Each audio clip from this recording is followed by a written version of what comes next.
Hi, Jared. Just waving at me. Welcome to Different Church. My name is Noel. And if you could please stand and join us. This first song is called Beautiful Anyway.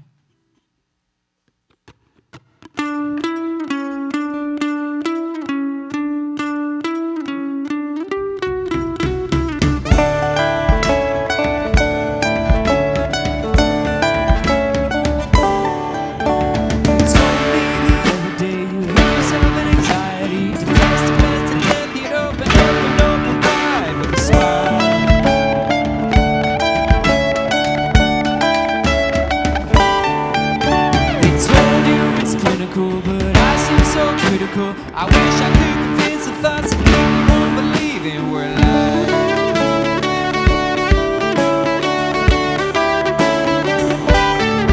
There you go, feeling so broken and alone. You walk with your head so low. You wanna give yours the world.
It's one of my favorite effects. Over there on the acoustic guitar, we got Seth. Slightly behind me on his vintage 70s bass, we have Sean. Making her triumphant return to Different Church. Everybody, welcome back Nat on the drums. Ow! And my name is Noel on the ukulele. And this one, hey, thank you. And this one is one of my favorites just because it's okay. Whatever you're feeling, wherever you're at, it is okay, and you're going to be all right. That's the name of the song, We're Gonna Be All Right.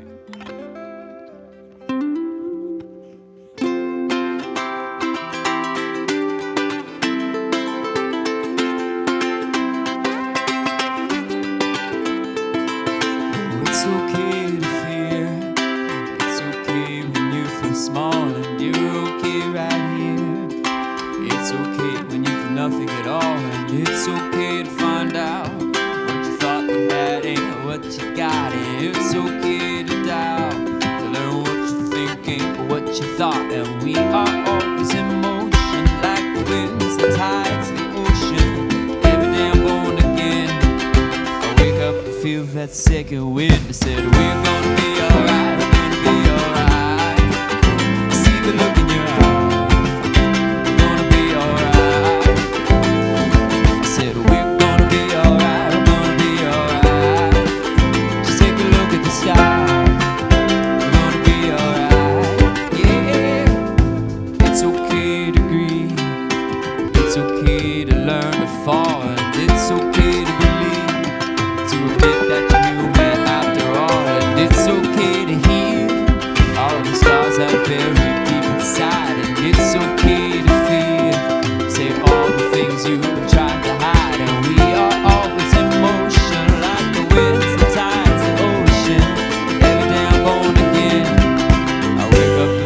Second wind. Come on, we're gonna be alright, we're gonna be alright.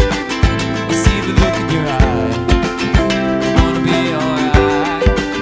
Oh yeah, we're gonna be alright, we're gonna be alright. I see the look in your eye. We're gonna be alright. Lifted up to the ceiling, we all need that healing.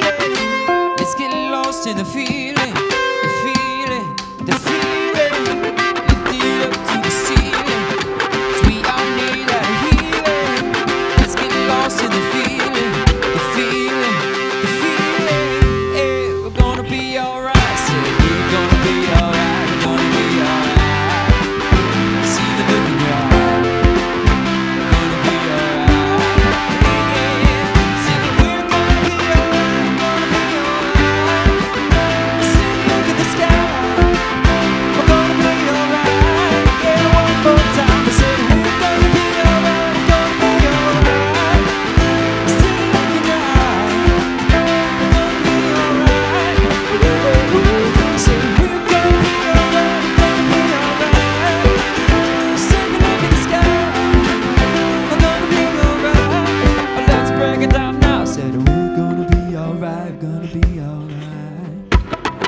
That's what it's all about, honestly.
feel your thunder pouring like rain down on the mountains of all my mistakes, rolling like rivers, running with grace into the ocean of your embrace.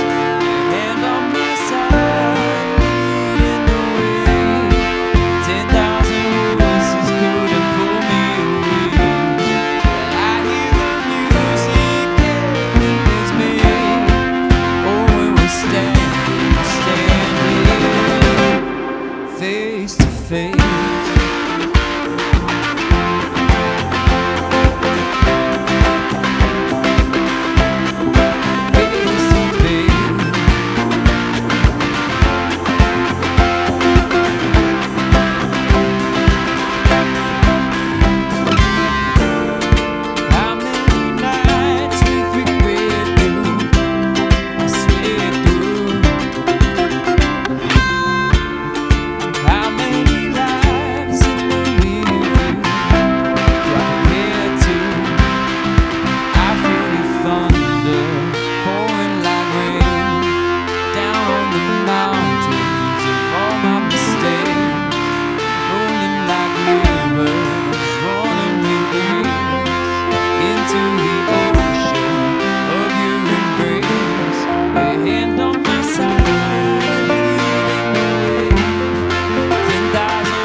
Good morning, everybody. How's it going? Sorry about that weird entrance. My sound girl was sleeping. Anyway, how are you? I have a couple of claps to give out. You know, I like to do some claps. I was going to do like a big one for Natalie, but I feel like she already got her flowers. Do it again for Natalie!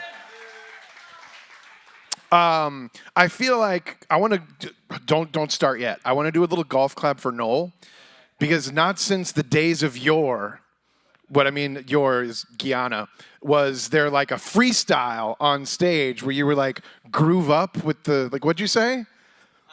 I don't know, but it was great. I was like, got flashbacks of Guyana making stuff up here. So golf clap for that. Okay, and one last one. Thunderous applause for all of you for eating so many donuts. Makes me happy. Gabe. Shout out to Gabe. The donut man. Okay, welcome to church. My name is Jarrett, if you don't know who I am. If you want to connect with us at a deeper level, please, on your phones, go to diff.church. It's going to look something like that. And there's all sorts of cool buttons you can hit. You can connect with us. You can talk to us. If you're new, there's a button just for you. All the way on the bottom, there's a place to sign up for our mailing list. I would love for you to sign up for the mailing list so Hannah can spam you every day. or we can send you pertinent information. For instance, the last Sunday of every month, what do? We brunch, Sunday Fun Day. This month is special. We're going to do a special Sunday Fun Day. Usually we walk somewhere because there's all sorts of cool places around. But this one, we're going to drive to Crescent Lake Park? A park. Sign up on the mailing list and we'll tell you. And at that park, we're going to just chill. We're going to hang. We're going to go on walks. There's going to be babies and strollers. Sherry's going to have a guitar. She's going to sing Kumbaya with all the kids or grown-ups if you want to join. And while we're there, we're going to hang out, and we're also going to talk about Pride, because Pride is coming up, and our I was going to come up with a nickname for the head of our Pride committee, Stephen, who's somewhere. Where are you, Stephen? Back there. I almost called you Pride Daddy, but that feels weird. See, I'm learning. So Stephen's head of the Pride committee. At this picnic, we're going to plan all the things. So we'd love for you to be a part of it and at the very least hang out and go on stroller walks with the babies. I'm committed to the joke. Okay, I think that's all I have. Thank you so much for being here. You guys are the coolest. Hannah is going to scorch the earth today, apparently, I heard on social media. So please don't scare her, but golf clap for Pastor Hannah.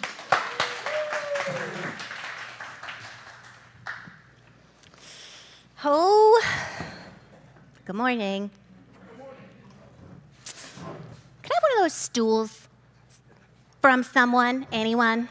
Daryl, thank you. I'm just going to hold this the whole time otherwise. Which I kind of want to do because it's my emotional support coffee. Thank you. I thought there was one over there, but there's not. All right, listen. We have been talking about Zach Lambert's book, Better Ways to Read the Bible, for a couple of weeks, and we're in the middle of discussing some of the terrible lenses that we have been given to read the Bible with. And last week we talked about inerrancy and how it sucks. And it's not just a garbage category to assign to Scripture, but it also misses the point entirely of what Genesis is trying to communicate. Today our lens is apocalypse. It's all gonna burn, okay? I really thought we were just gonna breeze through this and maybe even combine it with a different one, like moralism or hierarchy. We just do two in one Sunday. And how much can we say that hasn't already been said? It's not any more biblical than inerrancy is, and it also entirely misses the point that Revelation is trying to make. And I just was not expecting to go where this took me. I didn't want to go, at all. I was trying to sit and write on Friday night, and I just was there's got to be a different direction than where this is going. I really felt myself resisting the depth of emotion and honesty and looking into the collective mirror without flinching that this was requiring. And it would not leave me alone. So, here we go. We're going to talk about Revelation. We're going to talk about left behind theology. We're going to talk about generational trauma and how futile individual salvation is when it doesn't also address the systemic evil that makes the lives of humans a living hell. I need some coffee. If at any point this feels like too much for you, you can take a break. No one will judge you, especially not me, who didn't want to write this. Now, let's start with Left Behind. How many of you know what that is? I like to call those books Revelation fan fiction, because that's exactly what they are.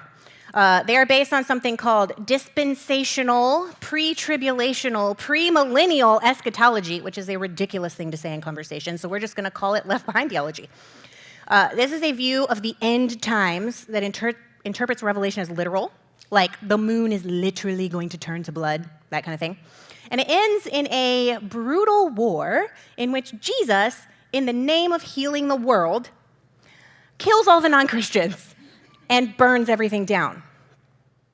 But just in case you were worried, you absolutely shouldn't be, because as a Christian, you get the special privilege of being raptured out of this world and out of your clothing, if the Left Behind books are to be believed. before the worst of it happens. This is great for you, as long as you aren't sad that the vast majority of the world and probably a great many of your loved ones and friends are not getting raptured because they're not saved, and they're going to die or be killed, which won't end their suffering, because then they're going to start their stay in hell and be tortured forever. Hooray! Left Behind theology has been the dominant end times view in America for about 120 years. But fun fact, no one, virtually no one, in the history of the church subscribed to this view before the 1800s. If you look at global Christianity today, it's still a minority viewpoint. Globally, churches, theologians, biblical scholars do not agree. Left Behind theology comes from an English Bible teacher named John Nelson Darby in the 1830s. Here's a wild sentence. Some people believe he stole this from a 15-year-old girl named Margaret MacDonald that he overheard speaking in tongues and prophesying during a tent revival in Scotland. Yay. Pretty much nobody heard of it until the late 1800s, when Dwight L. Moody started preaching it. And then it just got progressively more popular, like Moody Bible popularized it, Dallas Theological Seminary, the Schofield Reference Bible, preachers like Jerry Falwell and Billy Graham, and of course, the Left Behind books. But if nobody believed this theology until the 19th century, and most people outside the US still don't believe it, how the heck did it get so popular here? The two words, redemptive violence. This is the backbone of our society. Just put a pin in that, okay? We're gonna come back to it. First, let's go over why Left Behind theology deeply sucks. First, it ignores the genre and context that Revelation was written in, as well as the author's original purpose and how the original audience would have heard it. Second, it turns Jesus into an avenger who comes back to earth to fight with and kill everyone who doesn't believe in him, which is a picture entirely incompatible with the Jesus we meet in the Gospels. Third, you shall know them by their fruit. This theology has bad fruit, okay? It has empowered people to demonize their enemies instead of loving them, justify revelation-like violence toward them, and not just like regular people on an individual level. This has shaped America's foreign policy. It is really easy to bomb or attack or destabilize other people groups when we hold as a foundational belief, whether we admit it or not, that they're just going to hell anyways, because they don't believe in Jesus. Here's the main problem.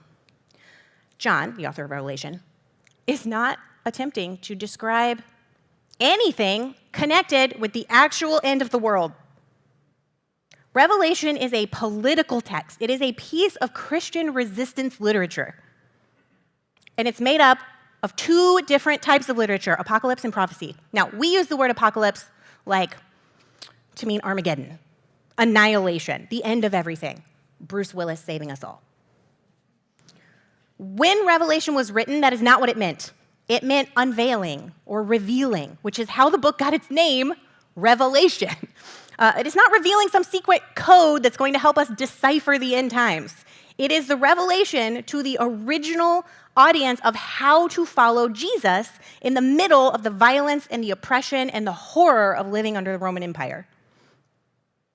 Prophetic writing in the Bible is full of warnings against injustice, promises for a hopeful future. Revelation prophetically names evil as an entity that makes up structures and systems that form the fabric of human society and insists that the Christ followers have to stand against that evil.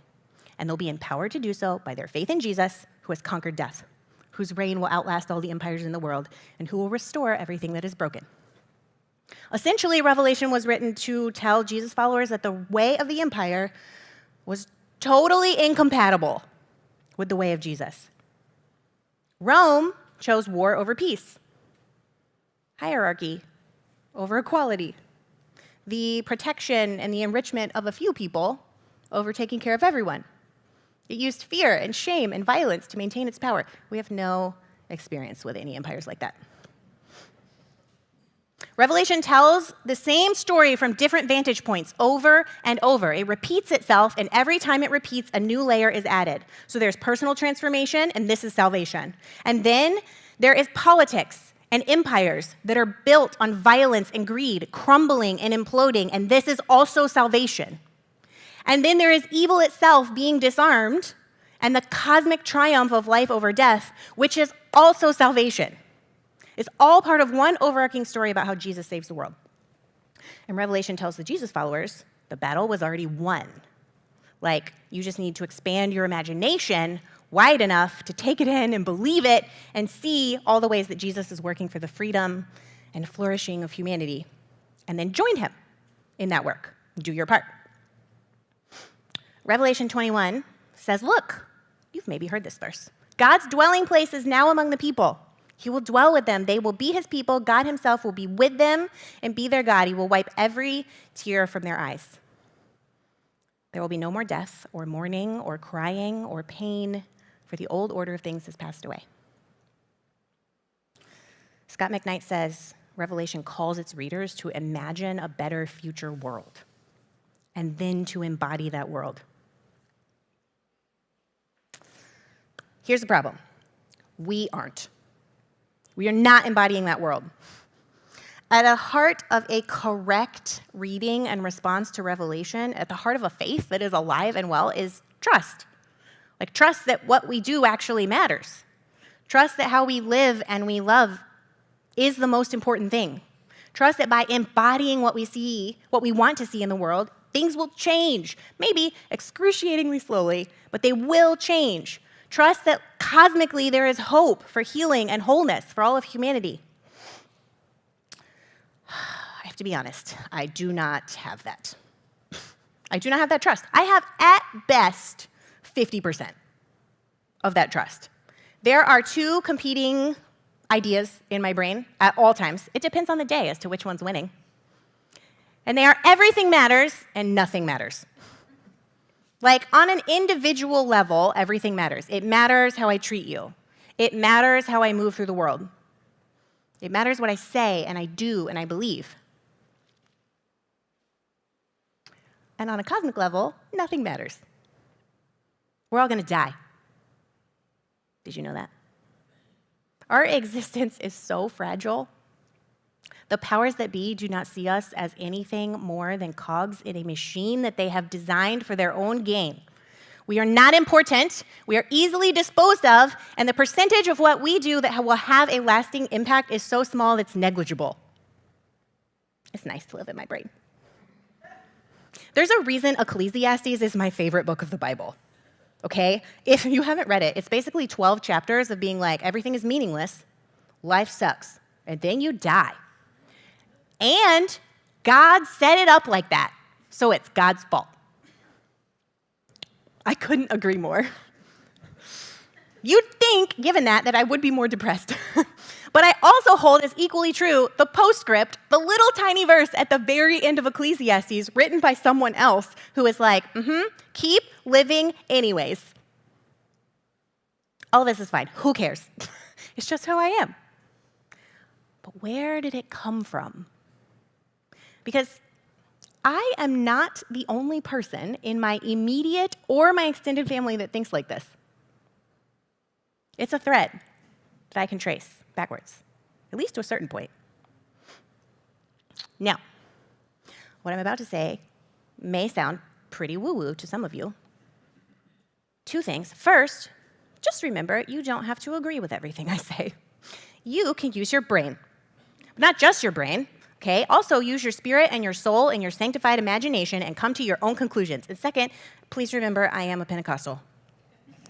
And the woo-woo lives deep in my soul, okay? Forever and ever, amen. Where did this come from? It comes from my ancestors, or the lack thereof. It's a weird thing to talk about ancestors of white people. Like, we don't seem to have them. Or even we don't think about them, even if we do, or consider them in the same way that like people of color, indigenous people have connections to their ancestors. White people tend to be really disconnected from the ones that came before us.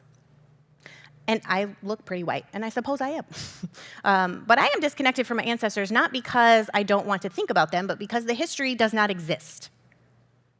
My family is Jewish. When I was in college, I went to Israel for a while, and I visited Yad Vashem, which is the Jewish Holocaust Museum in Israel. It's shaped like a knife, and it is cut into the side of a mountain as a symbol. And in that museum, they have a records room with a computer where you can type in names. And if there is any information about whether someone died or lived or survived or where they might end up, it will try to pull it up. I typed my family name into that computer, and it gave me an error message. It said, we can only load 1,000 results at a time. Please narrow your search. I don't have ancestors. Entire generations of them were murdered. Now, I am not saying any of that so that you feel sorry for me. I am saying this because hair color and eye color and what diseases we might be more susceptible to are not the only things that get passed down in our DNA. If you want to go down a fascinating rabbit hole, just look up epigenetics. Trauma and healing, carried in and on our literal DNA. Where do our generational wounds come from? What from our ancestors do we carry in our bones, in our hearts, in that liminal space between the neurons firing in our brain and how our soul processes the world around us? Let's go back to what we penned at the beginning, this idea of redemptive violence. I hear people say things all the time like, it's never been this bad. We've never been this awful. This is not what America is supposed to be. We're the land of the free and the home of the brave. What's going on politically right now is unacceptable because this is not who we are. We have to do something, right? The Epstein files have proved the people in power are abusing the most vulnerable in our society, the children. And our forefathers would be rolling in their graves if they knew that this is what we've come to. You're going to have to excuse my rage. I'm going to try not to go so deep that I can't get back out. But every time I hear something like that, there's a layer in my brain that responds like, tell me more, like a pastor. And then underneath, I just want to shake those people. Like, I just want to do this. Are you kidding me? This is not who we are? This is not what America is? The founders of our nation, the one who signed and wrote the Declaration of Independence and the Constitution, owned other humans. They impregnated black enslaved teenagers on a regular basis. Children, like it was their right to access and abuse another person's body for their pleasure. But that was just some of them, right? Not all of them? Not most of them? No! 41 of the 56 signers of the Declaration of Independence, 73% of them owned slaves. 8 of the first 10 presidents of the United States of America owned slaves, and 7 of them did so while they were in office as president. More than half of the delegates to the Constitutional Convention owned slaves, and many were involved in the trade at the highest level. They were yelling and organizing and going to war over taxation without representation because they didn't want to be enslaved by the British, while simultaneously stealing land from and expunging the native people who already lived in this land. The founders of our nation endorsed and participated in violently taking African people from their homeland and herding them onto boats in chains, where if they survived the trip, they did so next to the bodies of others who died on the way, only to be taken off of those boats and sold as objects to people who, in the very moment they bought another God-created human, mortgaged their own soul to the devil. It's the land of the free, but only for certain people. Our society, our infrastructure, especially in the South, the economy of America was founded on the backs of humans that we qualified as 3/5 of a person, so they could be claimed as property on our taxes. It's never been this bad. This is not who we are. This is who we have always been. The fabric of our society is dripping with innocent blood. And it wasn't until I began to study history that I understood why Americans want so badly for Revelation to be about the end times, about a heaven that we escape to, and a hell that everyone else goes to. About a punitive and a violent God that says he is loving and offers freedom to everyone, but sends 3/5 of the world straight to hell. We want it to be about the end times and about the good guys winning. Because God forbid we look in the mirror of Revelation and see reflected back the same rotting infection of the Roman Empire that preached peace and hope and justice. It was on their money. Kind of like In God We Trust. While devouring and demolishing entire generations of people in its quest for world domination. The beast of the Antichrist has to be fed, after all. And it's insatiable. God forbid we see the Antichrist in our own history and in our own present. No, we have to be the ones that Jesus favors, that will be raptured out of a disaster of our own making, that will be saved out from under the collapse of our own hubris and our own manufactured importance. Lord have mercy. The rapture isn't real. And even if it were, do we really think it would be for us?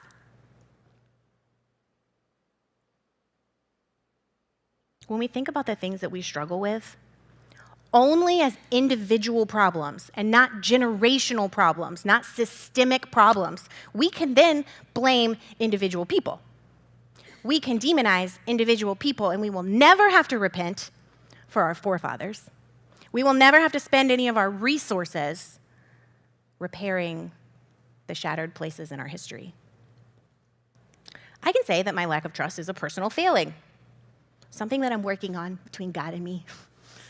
I just need to practice trust and faith and hope like a good Christian. But the reason I believe that everything matters and nothing matters is because that's just how my brain works, and I love a good existential crisis, which I do. And all of that would be true, but it is not the whole story. Is it so far out of the realm of possibility that my twin beliefs of nihilism and optimism come from who knows how many family members who knew that every little thing they did mattered, like sharing their pathetic rations to keep each other alive? That mattered, and nothing mattered because they were all going to end up in the gas chamber and burn. Do individual choices matter?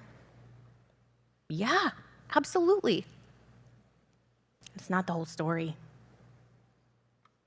How many family lines can we trace that are full of alcohol and substance abuse and domestic violence? And if you go back far enough, you will find a slave owner who broke their own humanity by abusing another child of God. How many lines can we trace where there are families that are ripped apart? There is no grounding of any kind in their family unit. And if you go back far enough, you will find ancestors whose lives were demolished by a country that cares more about money and productivity than keeping people together. How many lines can we trace where people are wandering and restless and they don't feel at home anywhere? And if you go back far enough, you will find ancestors that were displaced for survival or forced to leave.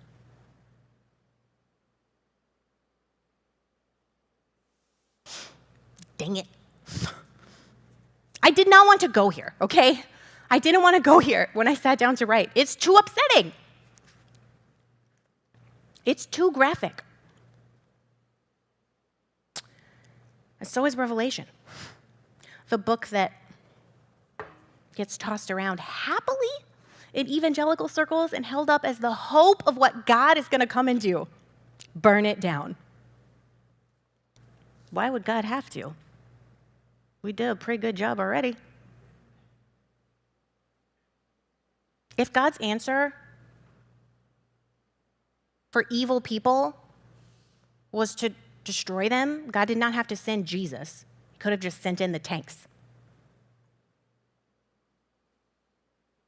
When we talk about salvation, which evangelicalism loves to do, I can't even tell you how to evangelize classes I had to sit through as a kid. It is not enough to talk about going to heaven when we die. It is not enough to talk about personal relationships with Jesus. The fatalist in me wants to say those things don't matter. They do matter. They do matter, but they are not enough. We need Revelation's actual, expansive understanding of salvation. It is individual. It is not just individual. It must also be systemic. Being personally saved is not enough.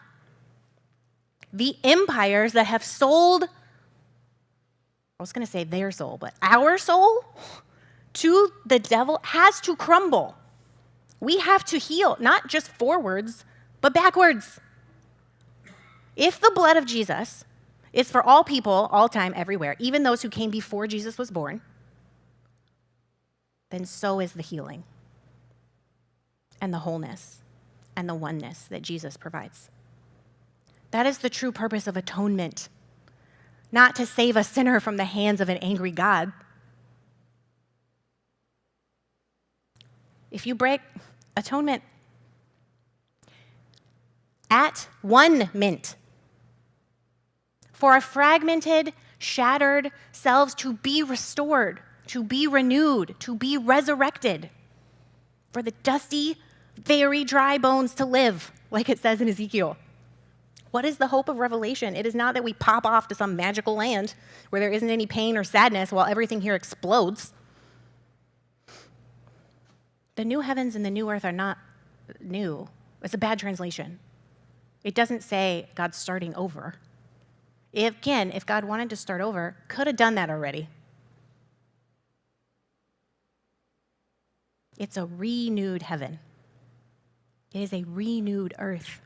It is this earth that will be healed.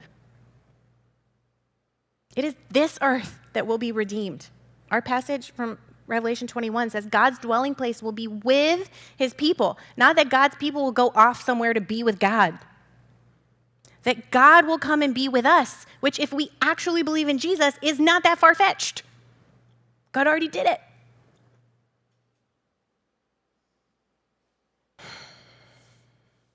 Whoever the band is, they can get back up here. Because I will keep going.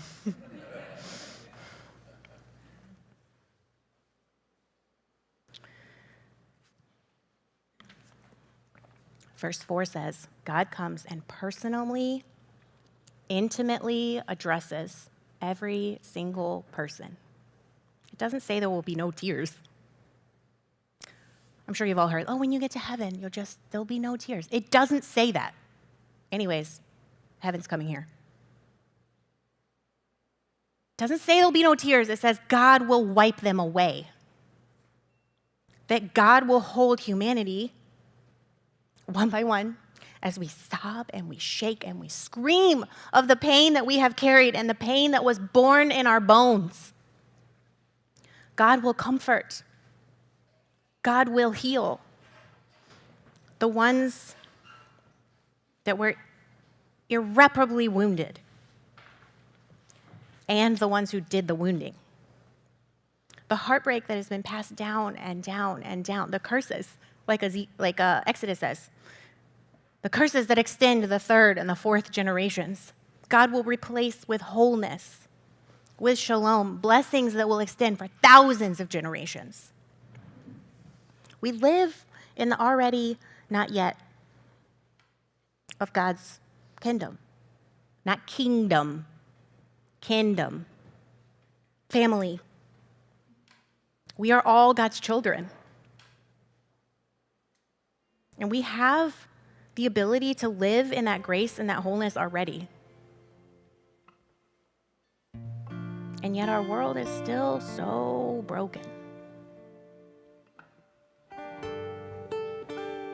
To be people of faith is not to ignore the scars of our ancestors, or capitulate to or participate in the dehumanizing systems of our modern day empires. It is to walk with the Spirit of God and listen to her infinite wisdom,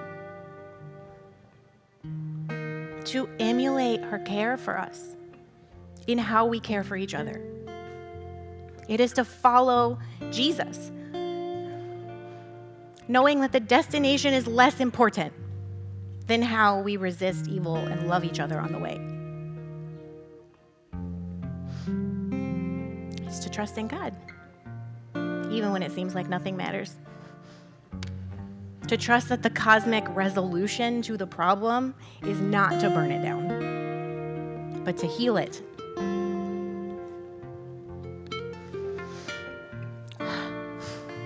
Nihilism and optimism still live equally in my brain and on my body. Literally, I have Darth Nihilist tattooed on my leg. And I have a watercolor tree of life on this leg. Metaphors. I am not good at trust. Maybe you are. I'll borrow some of yours. I am good at hope. Maybe you're not. You can borrow some of mine. We can't keep it up by ourselves, but we could go together. We can use our sanctified imagination to see a better world. And then we can call it into existence by embodying it together. I have 2 more songs. If you'd like to stand and sing with us, and then I will come back and give you a benediction.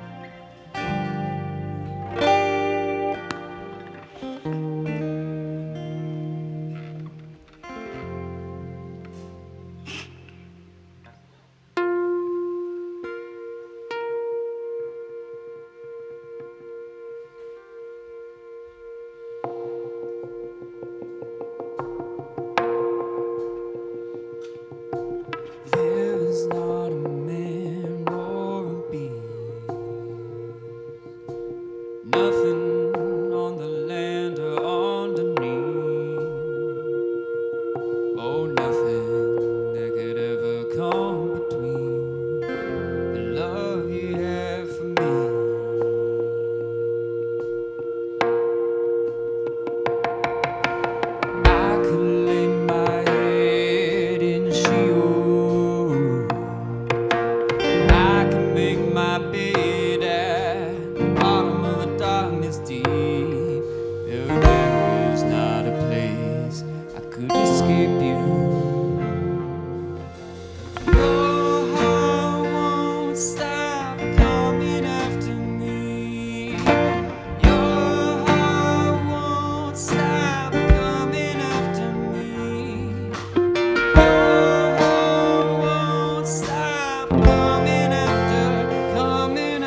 song. True that. I do love this next song because, it talks about the very first words. It's like, yesterday a man stepped to me, said, how can you smile when the world is crumbling down? Here's my secret. When I want to cry, I take a look around, and I see that I'm getting by, and I hold on. So I don't know if you've noticed, but things are rough out there right now. But individually, all of us together as a community, we can get by. We can hold on. We have that strength inside of us. And hopefully, maybe this last song will help you find it a little bit, if it's what you need.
Everything's gonna be alright. Some people like to worry, some people like to hide, some people like to run away from the pain inside.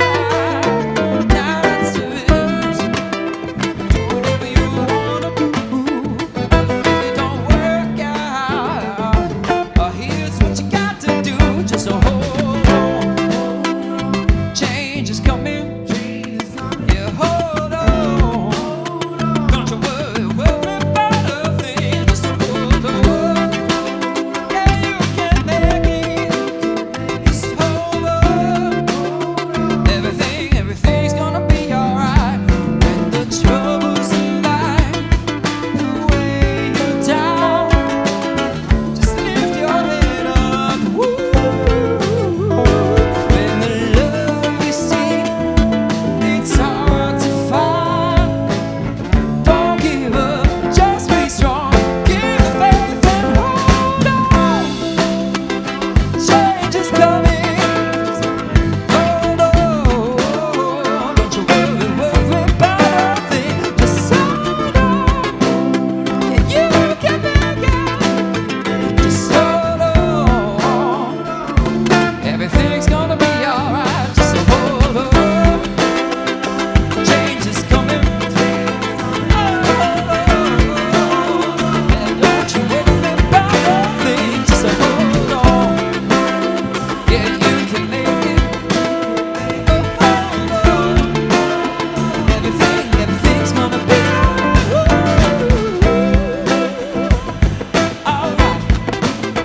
If you're feeling it, we got a little something for you. Little call and response. So why don't you sing after me? Gonna show it how it's done. Just sing la la la la la la. Ooh, la la la la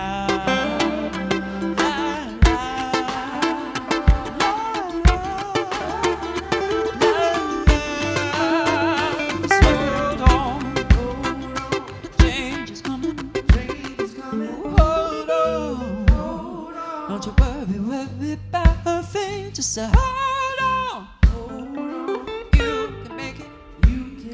Just hold on. Everything's gonna be alright. Yeah, hold on. Oh, change is coming. Just hold on. Don't you worry about a thing. Just hold on. Yeah,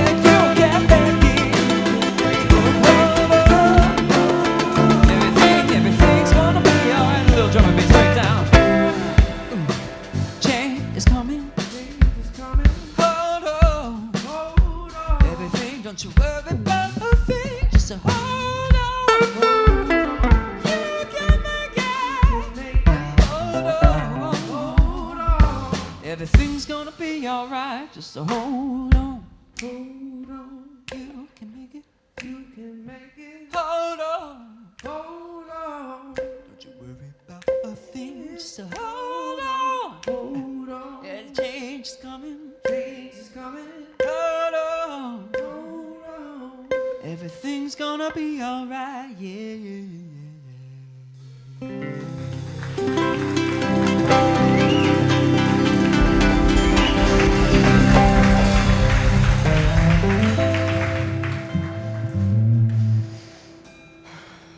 Well, I hope you all feel very positive and happy. Next week is Mother's Day. That's delightful. I'm probably going to talk about hell. And how everyone's not going there. Because I have kids, so I can't imagine sending them somewhere like that. I mean, I could. But only every once in a while. Not for real. And I just think if God's a better parent than we are, again, if God's solution for evil was to just kill the evil people, could have just sent in the tanks already. So anyways, Mother's Day, hell, perfect combo. I looked at the song list when I was at 11 p.m. last night, and I was like, oh, because sometimes I mess with it and change the order around, and I was like, no, I think I need that song at the very end. I think I need to hear that. Maybe you did too? Hold on. I don't know what else to say other than I appreciate y'all. And maybe next week the spice will be a little more fun and a little less sad. Who knows? Another weird thing to say at this moment in time, if you like Different Church and you want us to keep doing this, you can donate online. I was going to say in the box in the back, but I was informed recently by Jarrett that it is not in the back, it's on the side. The box on the side, but it also has some free stickers over there, and we will be getting some new stickers for Pride very soon, as well as new shirts. The reason we don't have a park picked for brunch at the end of May yet is because we haven't decided. It's still in flux, and it's getting more and more fun with every email, and there's about 4 that I haven't responded to. So I don't know, maybe pray that God will stop making me do this, and then I can do emails, which is more important. Okay. I told Allison we were going to be 10 minutes late today. It's 8 minutes right now. So let's drag this prayer out for 2 whole minutes. Loved ones, may you go this week not waiting for the end, but embodying the beginning. May the Spirit of God give you the courage to look without flinching at the wounds we've inherited and the ones we've inflicted. May you live as if it matters, even when it feels like it doesn't. And may the healing of God reach backward through every fracture and forward into every future, gathering every shattered piece of humanity into one redeemed whole.